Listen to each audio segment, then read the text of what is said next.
how are y'all? Good to see you.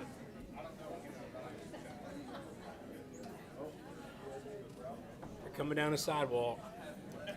What if we all like...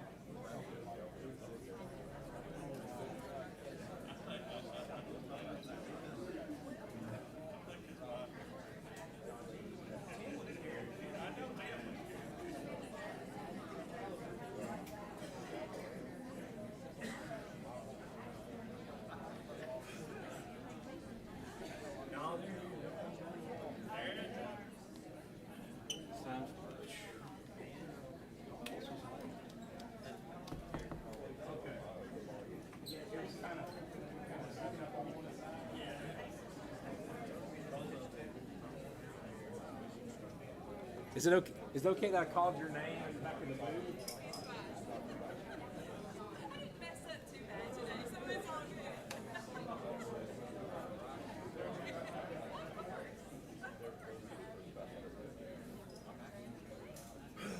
good. Hey, good morning. Let's go ahead and get started today. We're excited that you're here with us. We're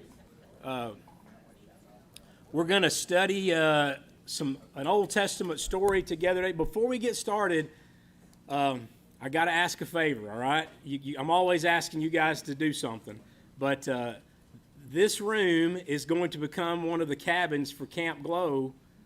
So guess what I'm about to ask you to do when class is over? Yes, but isn't it exciting to move chairs knowing that 76 kids are going to study the Bible and have a great week this week? So here's what we need to do, and I know Doug's going to throw something at me. We're going to have to stack the chairs. We got to get them, we got to clear this room out. So if we could, when class is over, maybe 6, 7 of us, if we could stack the chairs 8 high, and line them along this wall and that wall. Are y'all with me? Up against the wall as close as you can get them. That wall and that wall, 8 high. All right? And let me give you a little trick that people don't notice. You really need to try to line up those legs when you're stacking. Mark, you're asking us to do a favor, then you're telling us how to do it. The stacks will fall over if you don't. And then the kid will be laying here at night on his cot, dreaming about Micah 8 and Jesus and all excited, and then a stack of chairs fall over on top of them. So we got good insurance, but we really don't want that to happen. So 8 high, check those legs as they go up and try to line them up, and that'll keep the stacks from falling, all right? Especially the first one you asked. That's right. Those first 2 are the most important. All right, thank you so much. And they'll be bringing cots in here and getting this room ready, maybe even during second service. So we've got to get this room cleared out. Thank you for that. And thank you for always being willing to do stuff like that for teas or showers and funerals and camps and whatever. But this is one of our bigger rooms. We've got 20-something more kids this year than we had last year, so they're moving everybody to the bigger rooms. Anyway, let's study in the Old Testament together. We're going to be in 1 Kings. 1 Kings, if you've got your Bible. Get over into 1 Kings or your phone app. We're going to read some verses from chapter 16, 17, and 18. We're going to talk about Elijah today. We have talked about creation and Jonah and Balaam and Daniel and Samson and the walls of Jericho and all kinds of what we're calling classic stories. So far, they've all been in the Old Testament. We may sneak a New Testament story in here and there before we're done. Last week, we talked about Samson. We mentioned superheroes, Thor and Iron Man. And if you remember Jeff and Lisa's grandson, he came up at the beginning of class. If those of you weren't here, we had a visitor come up to the podium, and he looked at me and he said, Iron Man. And so, yeah, Iron Man. But listen, Iron Man and Captain America and all those Marvel folks in these movies, they had as their nemesis. Who was the nemesis in the last 2 Marvel movies? Thanos. Somebody say that. But don't act like you haven't seen it. It made like $8 billion. Thanos was the nemesis or the bad guy. So just for a minute, let your brain think about good versus evil. Okay? Good versus evil, light versus darkness. I mean, it's been around forever. I mean, it has been around as long as we can talk. Isaiah has a verse that says this: "What sorrow for those who say that evil is good and good is evil, that dark is light and light is dark, that bitter is sweet and sweet is bitter." That's in Isaiah 5. I was looking at some different movie things this week, and a movie blog, a guy wrote this: the myth of good and evil is a staple in storytelling and also in the days of cinema. The story of a heroic individual fighting throughout the movie to defeat the dastardly villains gives viewers a clear understanding of who to root for and who to hopefully see their demise. So, just to get you talking just for a little bit, give me some movie good guys and bad guys. Can you name one or two? Huh? Darth Vader. Well, yes, he's the bad guy. I guess, would you say Luke's the good guy, maybe? I don't know. Darth Vader. What else? How about some other movie good guys and bad guys? Yeah, Batman had good guys and bad guys. I mean, what is about movies, even like in the old days, go back in the, 40s and 50s maybe, the bad guy always wore what kind of hat? A black cowboy hat. And the good guy was wearing a white cowboy hat. I mean, it was to give you some sense of this is the good guy, this is the bad guy. You had Robin Hood and the Sheriff of Nottingham, and even though Robin Hood was stealing, he was stealing from the rich to give to the poor, so we say he's the good guy in the movie or the show. Cicero, though, says this: the function of wisdom is to discriminate between good and evil. The function of wisdom is to discriminate between good and evil. I want to point out to you something about this quote, and then we're going to read some verses in the Bible. We got some readers that are going to help us out. Notice that Cicero didn't say the function of wisdom is to make the crowd happy. There is good and evil. There is right and wrong. And a lot of our classic Bible stories, what I begin to see starting to tie into some of this, is that sometimes these people were wanting to do what made them happy. What made them happy, what made the crowd happy. But in the end, God is saying there is a standard. There is a right and wrong. God doesn't work really that way. I came across some verses in the book of John that I wanted you guys to listen to today. So I've got 4 different readers that are going to help us out today. This comes right after I say John 3:16. Stuff, you start quoting it in your head immediately because you've heard it over and over and over. But today, I wanted you to notice, I don't know if you've ever noticed verses 19 through 21 in John 3.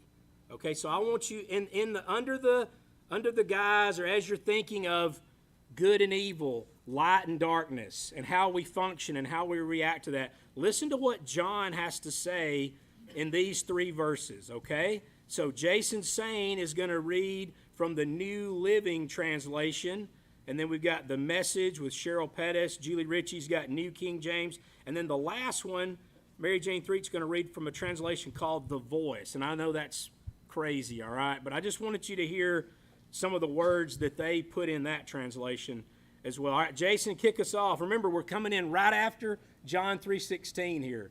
So John 3:19 through 21 is what you're going to listen to, all right? Go ahead, Jason. And the judgment is based on this fact. God's light came into the world, but people loved the darkness more than the light, for their actions were evil. All who do evil hate the light and refuse to go near it, for fear their sins will be exposed. But those who do what is right come to the light, so others can see that they are doing what God wants. All right, before Cheryl reads again, are you noticing, are you already hearing it? I need you to be listening for the battle between darkness and light, the difference between darkness and light, good versus evil. What people really want to do sometimes is not really what they're supposed to do. Okay, keep listening. Cheryl's got the Message. This is the crisis we're in. God light streamed into the world, but men and women everywhere ran for the darkness. They went for the darkness because they were not really interested in pleasing God. Everyone who makes a practice of doing evil, addicted addicted to denial and illusion, hates God light, and won't come near it, fearing a painful exposure. But anyone working and living in truth and reality welcomes God light, so the work can be seen for the God work it is. Hey, thank you, Cheryl. While she's passing the mic over to Julie Ritchie, who's going to read next, I just, again, want that phrase there from the message. People went for the darkness because they were not really interested in pleasing God. Again, I'm just trying to lay this groundwork before we get to Elijah, because he is going to be in a classic good versus evil story. Julie's got New King James, and to make sure you got the button pushed up, Julie, on the mic. All right. They are judged by this fact. The light has come into the world, but they did not want light. They wanted darkness because they were doing evil things.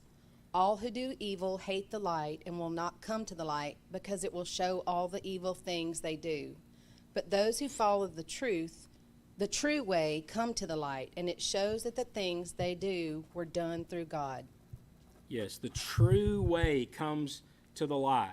All right, thank you. All right, last one. This one's called The Voice. And I guess what is a little bit different about this one to me, you're going to get into in verse 19, it actually they add some examples of the darkness. Okay, it doesn't just say darkness. They go ahead and give some wording of that. So listen, Mary Jane's going to read from the Voice translation, John 3:19 through 21. Take a listen. Why does God allow for judgment and condemnation? Because the light sent from God pierced through the world's darkness to expose ill motives, hatred, gossip, greed, violence, and the like. Still, some people preferred the darkness over the light because their actions were dark. Some of humankind hated the light. They scampered hurriedly back into the darkness where vices thrive and wickedness flourishes. Those who abandon deceit and embrace what is true, they will enter into the light, where it will be clear that all their deeds come from God.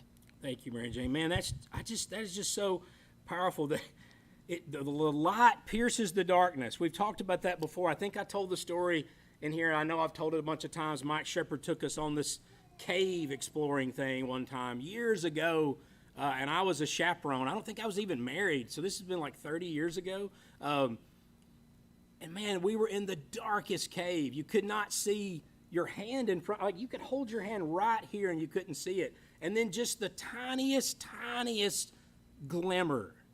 It was like, whoa, there's light. And that's God's light comes into this world. But people are like, people are wanting to have ill motives, and they hate and they gossip and they're greedy and they're violent. And so they want to hide from that. They don't want to be exposed, And then here's what I wanted you to see is you have the Elijahs in the world, and they're going to call that out. They're not afraid to call that out no matter what the consequences. And I just wanted you to kind of have that good versus evil, light and darkness background before we go to 1 Kings, okay? So go over to 1 Kings chapter 16, and we're going to read just a few verses there. 1 Kings 16, starting in verse 30.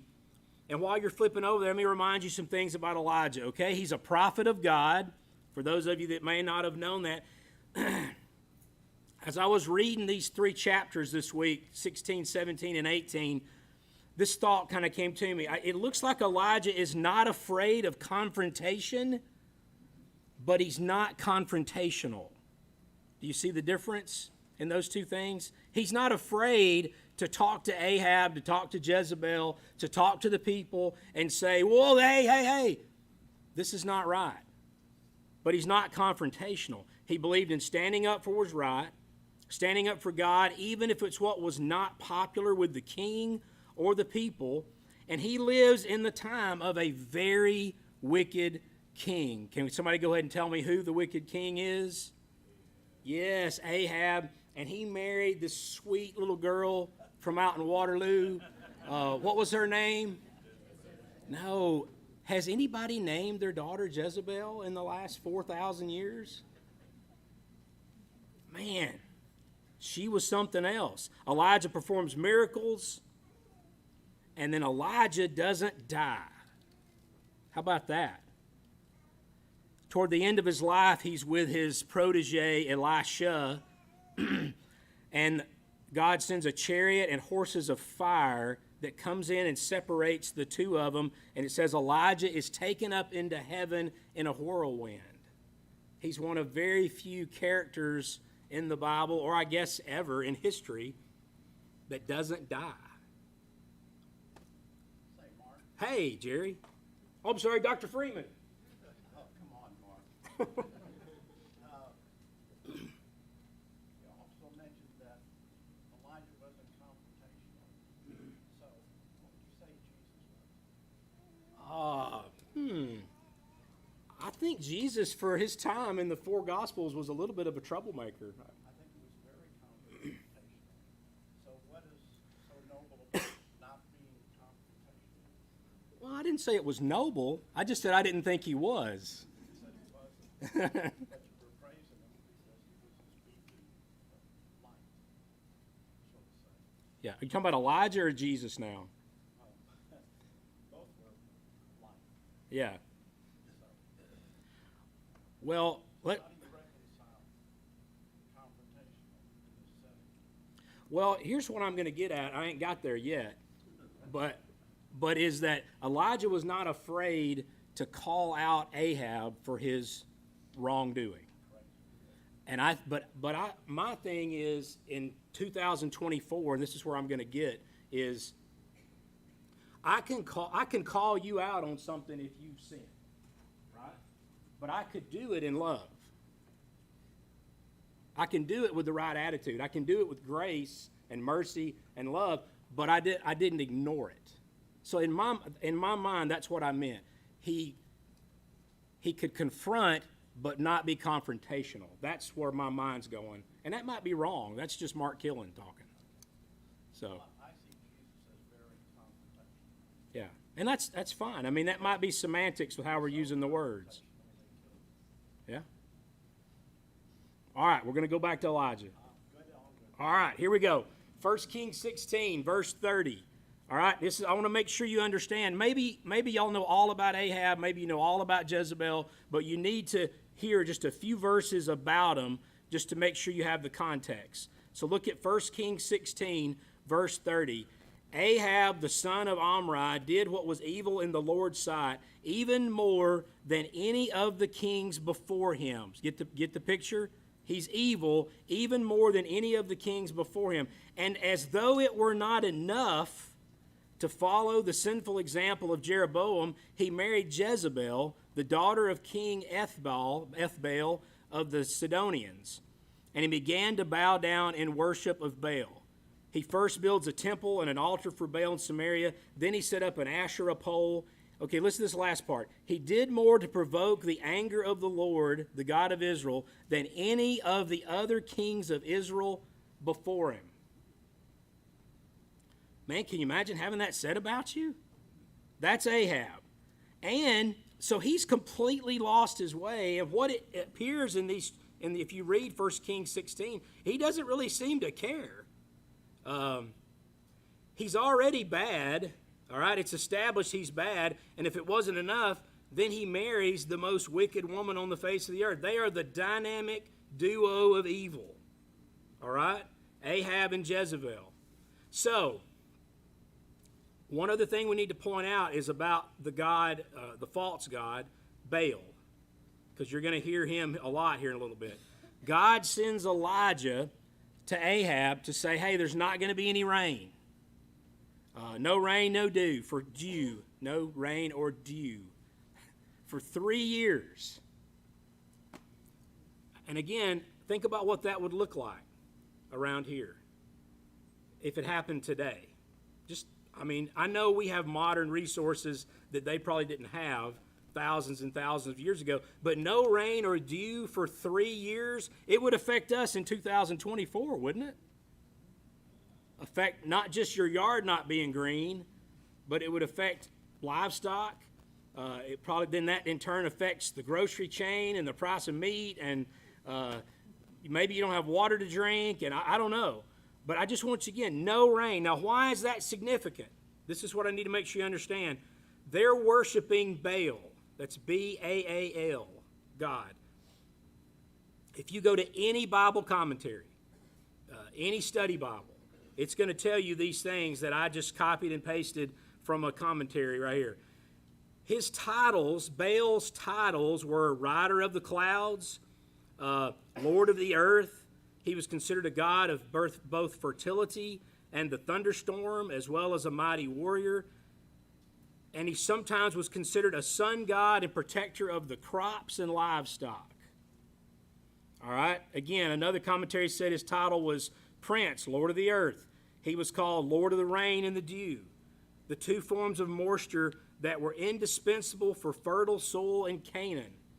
Are you beginning to get something here? What does it say about your God? Okay, I'm doing this, little g.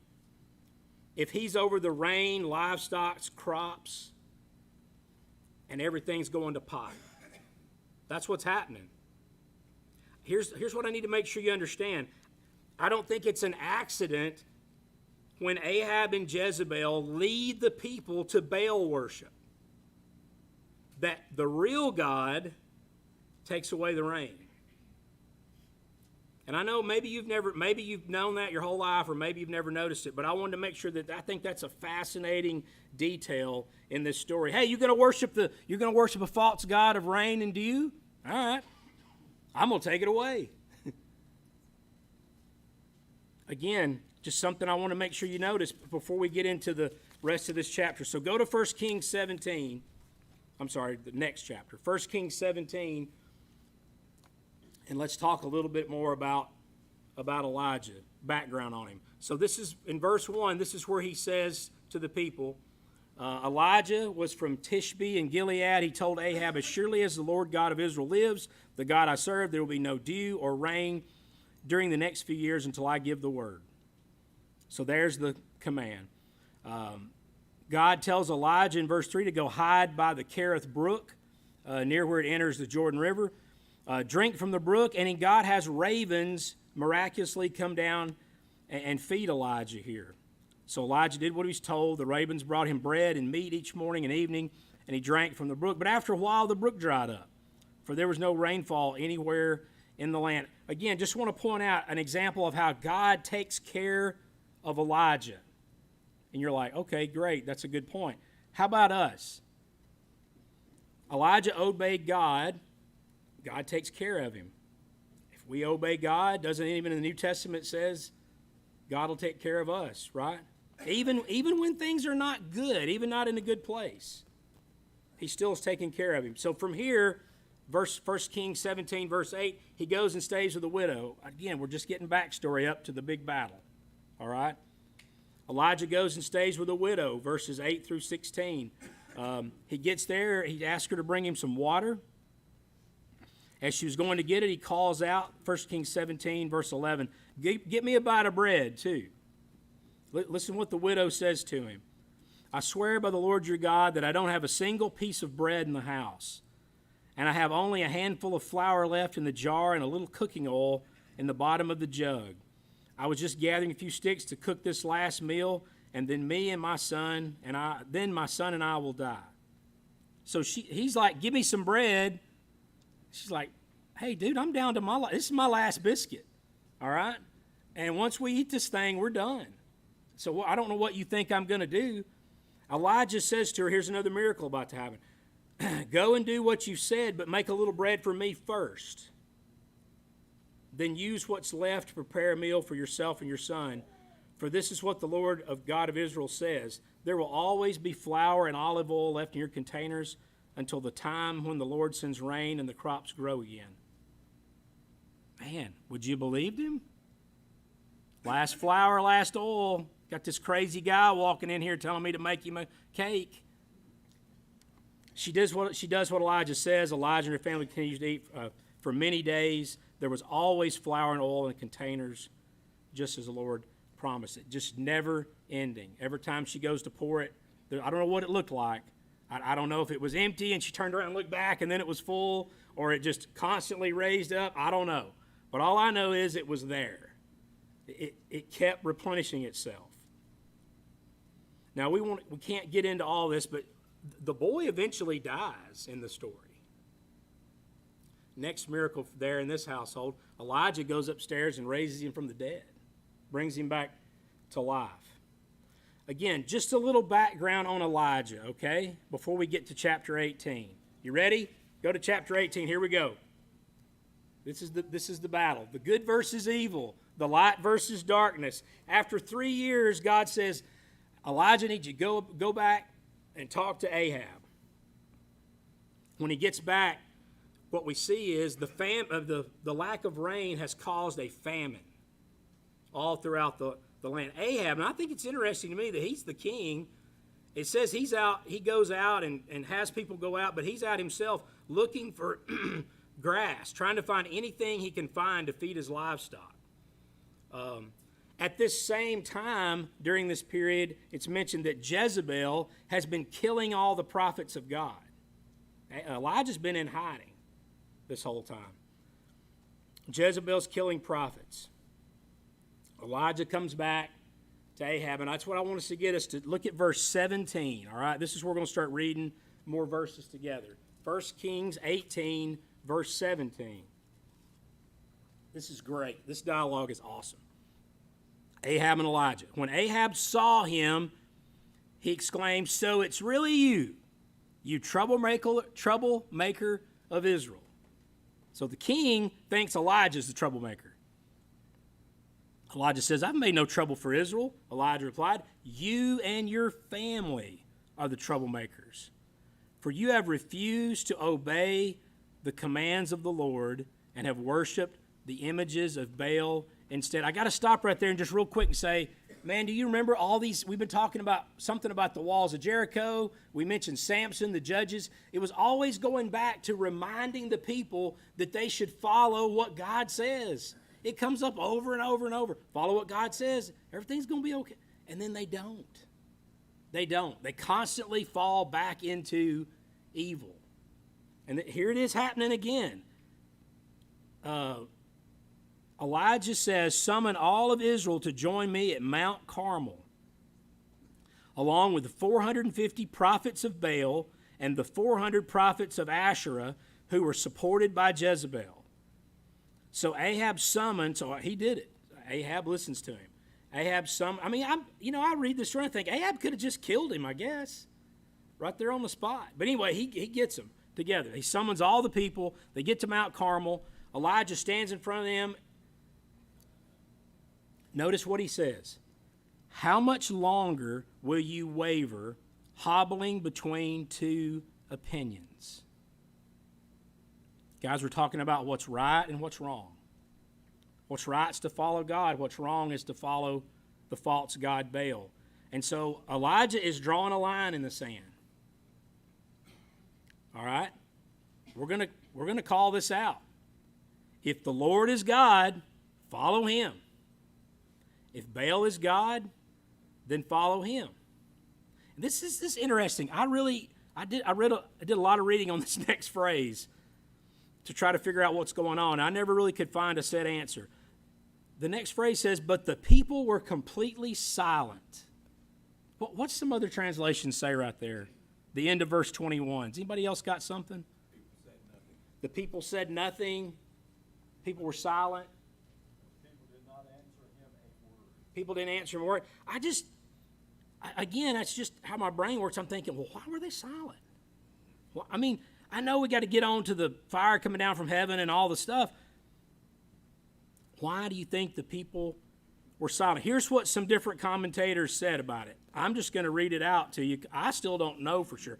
Some of them said, well, the proposal made sense, so they were just sitting there trying to figure out what they were going to do. I was like, oh, really? That had to be you're a smart commentator, and that what you wrote? Maybe they said one guy wrote that they didn't want to go against the king. Maybe they wanted to choose God, but they were afraid to go against the king because he could have had them killed. They knew to do right, but they loved Baal worship, so they couldn't decide. This guy went on to say they remembered the true God. They know what's right. But don't we do this? they kind of liked the sin part too. It had its pleasure and its benefit, and they're like, well, I know I need to go back to God. I know that's right, but I kind of like doing the bad stuff too. And so they just stood there because they didn't know what to say. I'm just throwing stuff out, all right, to get you to think. But whatever it is, they didn't say anything. So here's the challenge. Elijah's the only prophet left. Baal's got prophets, hundreds of them. Asherah's got prophets, hundreds of them. And they're all on top of Mount Carmel. And so they're going to do this sacrifice. I think it's really nice of Elijah that he lets them pick whichever bull they want. It's like which end are you going to pick in the football field or defend or what? You pick the bull, and I'll take whichever one you don't want. And so they're each supposed to call on the name of their God, and then whoever answers by fire and burns up the sacrifice is the winner. Okay? They each are going to cut up a bull, on their altar, do their thing, but they can't burn it. They've got to get the fire to come down from heaven. So that's how they're going to determine who everybody's going to follow. So the prophets of Baal go first. They prepare their sacrifice. They call on Baal. Remember now, there's hundreds of them. There's usually 100 to 110 people in this room on Sundays. So there's 4 times as many people that's in this room just for the prophets of Baal. Okay? And they're calling on him. I don't know what they called. Bring down the fire. Here, burn it up, whatever. They call from morning to noon. Nothing. I love this part. Elijah's like an insult comic. He's like Don Rickles right here. He starts making fun of them. Well, maybe your God's in deep thought. Maybe he's busy. He's on a journey. He's traveling. Perhaps he's asleep. And he goes through all these things. Nothing. So they start crying even louder. And it says they cut themselves.